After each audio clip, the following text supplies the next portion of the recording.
snowman.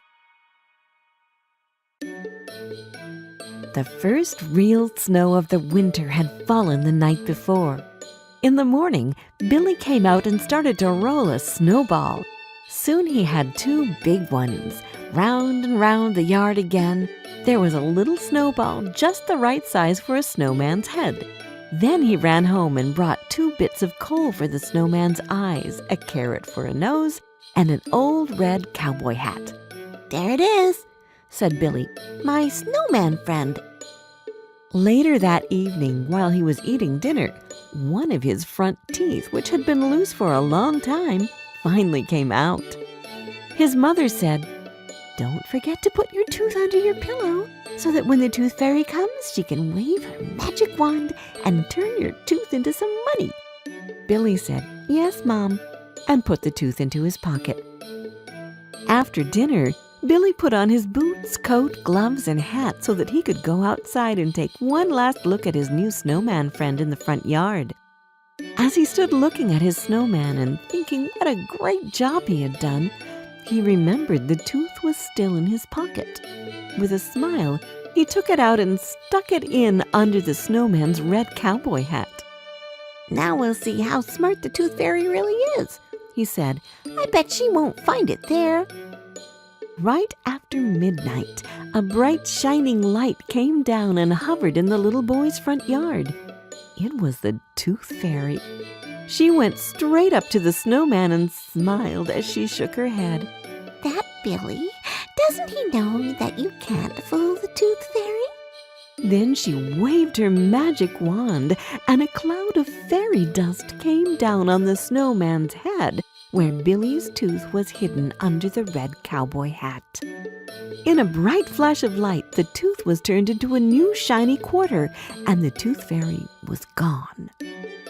As the winter sun started to shine into his room, Billy jumped up, got dressed, and then ran out to see his new snowman and whether or not the Tooth Fairy had found his tooth. As Billy ran up to the snowman, he suddenly looked around and realized that something was different.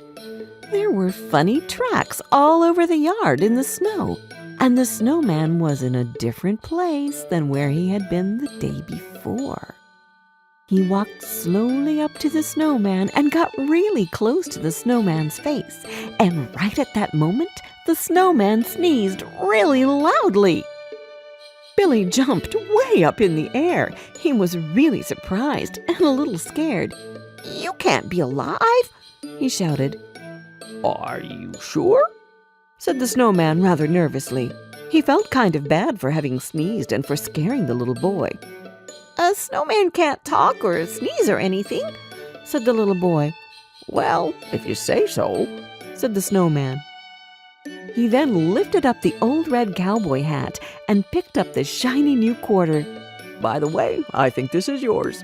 You are alive, shouted Billy. He could hardly believe his eyes. As he took the shiny new quarter from the stick hand of the snowman, he smiled the biggest smile he had ever smiled. It was the Tooth Fairy. She must have done it. And he gave the snowman a big hug. This is great. Now I have a real live snowman to play with. For the rest of the winter, the snowman and the little boy played every day from morning until night. They had more fun than any little boy and his snowman had ever had. Finally, spring came and it began to get warmer and warmer, until one morning when Billy ran outside to play, the snowman was nowhere to be seen. There was just the old red cowboy hat laying in the yard. When he picked up the red cowboy hat, he found a tiny little snowman. The snowman had melted until he was only about 6 inches tall. "Billy," he said, "thank you for the great time. Don't forget to build me again next winter."